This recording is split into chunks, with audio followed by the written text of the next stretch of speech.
ఒక గ్రామంలో ఒక గొర్రెల మంద ఉంది.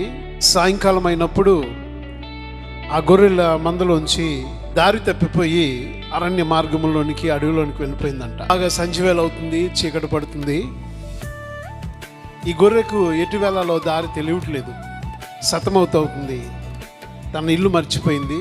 ఒక పులి ఈ ఒంటరిగా ఉన్నటువంటి ఈ గొర్రెని చూడడం ప్రారంభించింది. ఈ ఒంటరిగా దారి తప్పిపోయి ఎటు వేళలో తోచని ఈ గొర్రెను చూసిన మరుక్షణం దాన్ని వెంటాడటం ప్రారంభించింది.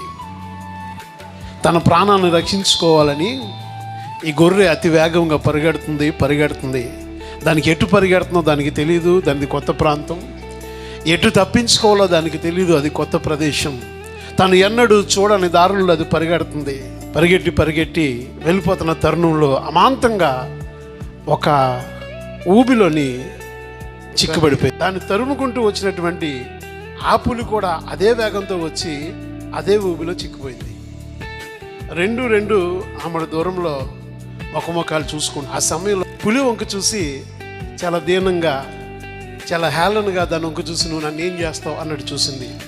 పులికి ఉండబట్టలేక చాలా కోపం వచ్చింది. ఒక మాట అంది, నాకు పర్లాంగ దూరంలో ఉన్నావు, నేను ఒక అడుగు తీసి ఎదరికొచ్చానంటే నువ్వు ఈరోజు నా చేతిలో అయిపోతావు. ఎందుకు నువ్వు అంతగా నా వైపు చూసి హేళనగా నవ్వుతున్నావు అని పులి ఆ గొర్రెను ప్రశ్నించింది.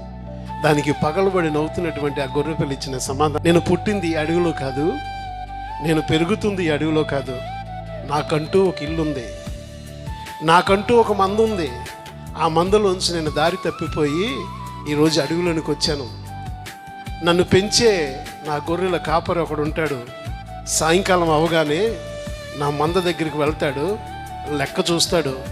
లెక్క చూసినప్పుడు ఖచ్చితంగా ఒక లెక్క తక్కువ వస్తే నన్ను వెతుక్కుంటూ ఎక్కడున్నా వచ్చి పట్టుకెళ్తాడు.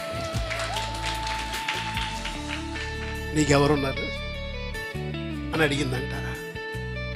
ఎస్, నా ప్రియ క్రైస్తవుడా, మనల్ని పెంచి పోషించే ఒక కాపరి మనకున్నాడు.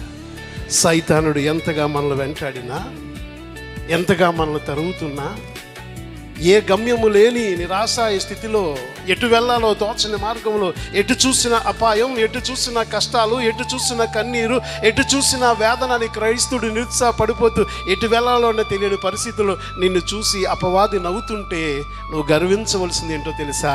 నీ కోసం ప్రాణం పెట్టిన ఒక కాపరి ఉన్నాడు. నిన్ను వెతుక్కుంటూ వచ్చే ఒక కాపరి ఉన్నాడు. నీ కోసం వెతికేటువంటి ఒక కాపరి